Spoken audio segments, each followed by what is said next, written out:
All right, today we're diving into a really big idea that's quietly reshaping how countries think about technology. It's called sovereign AI. And trust me, it's not just some buzzword. It's a full-blown, high-stakes race for technological independence happening all around the world, right now. But, to really get why this is so important, let's just start with a basic question. Think about it.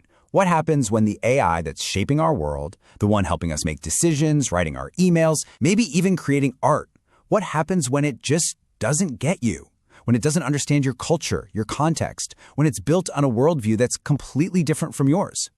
Well, that's not some far-off what-if scenario. It's literally happening right now. See, a staggering 90%, think about that, 9 out of 10 pieces of data used to train the world's biggest AI models comes from the United States. So what does that mean? It means we're dealing with a huge cultural and linguistic bias. It's creating a digital worldview that's in danger of just smoothing over all the unique, complex, and wonderful things that make every other culture different. So, to fight back against this kind of digital imbalance, countries are starting to build a really powerful answer, and that answer is sovereign AI. And I want to be clear, this is way more than just another tech buzzword. You can think of it as a modern declaration of independence, but for the digital age. Okay, so what is it exactly?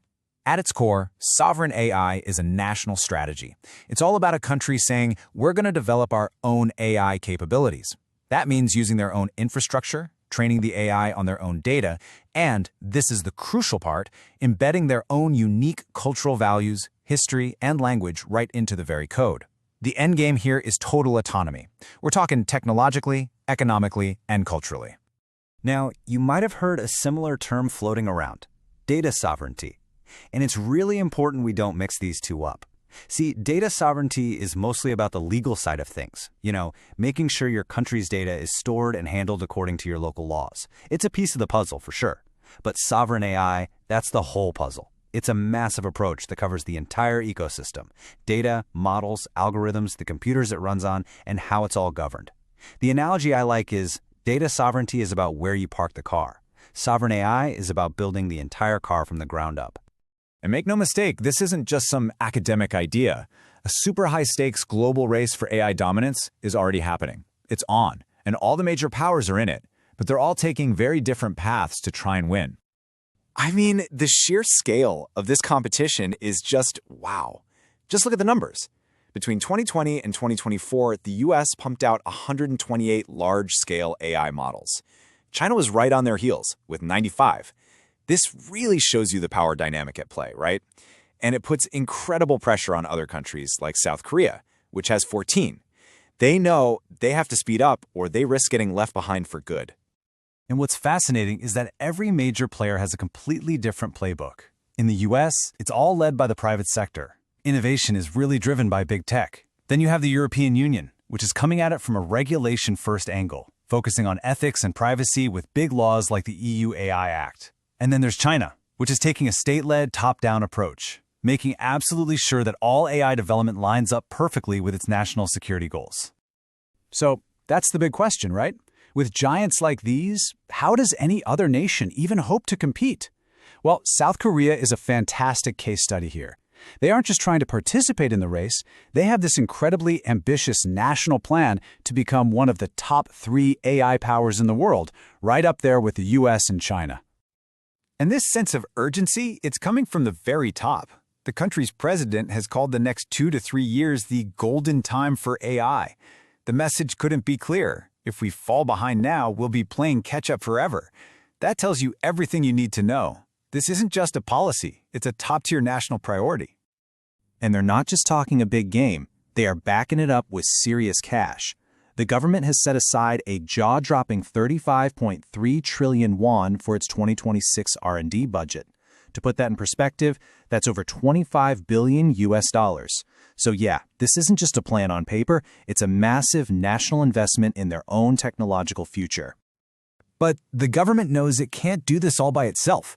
So what they've done is pretty smart. They've basically put together a corporate national team.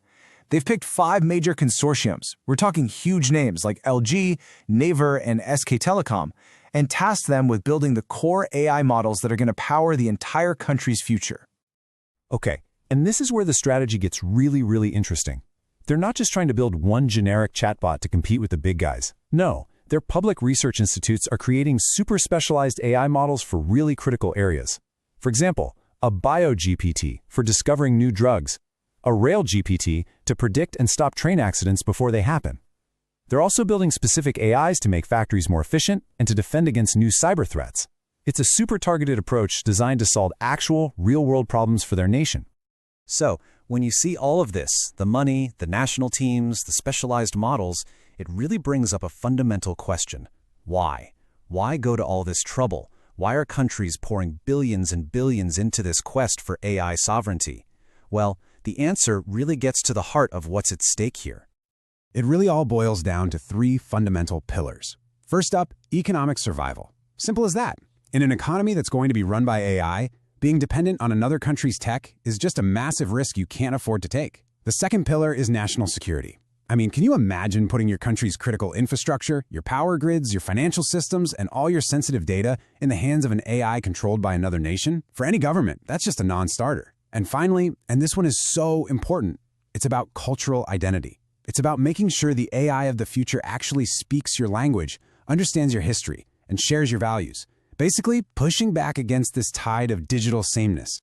And all of this brings us to one last really big thought to chew on. As artificial intelligence becomes as basic to our lives as, say, electricity or the internet, does that change the very definition of what it means for a nation to be sovereign? It makes you wonder, right? In the 21st century, maybe true independence isn't just about borders on a map or the size of your army anymore. Maybe it's about controlling the data, the algorithms, and the digital infrastructure that will power your nation's future.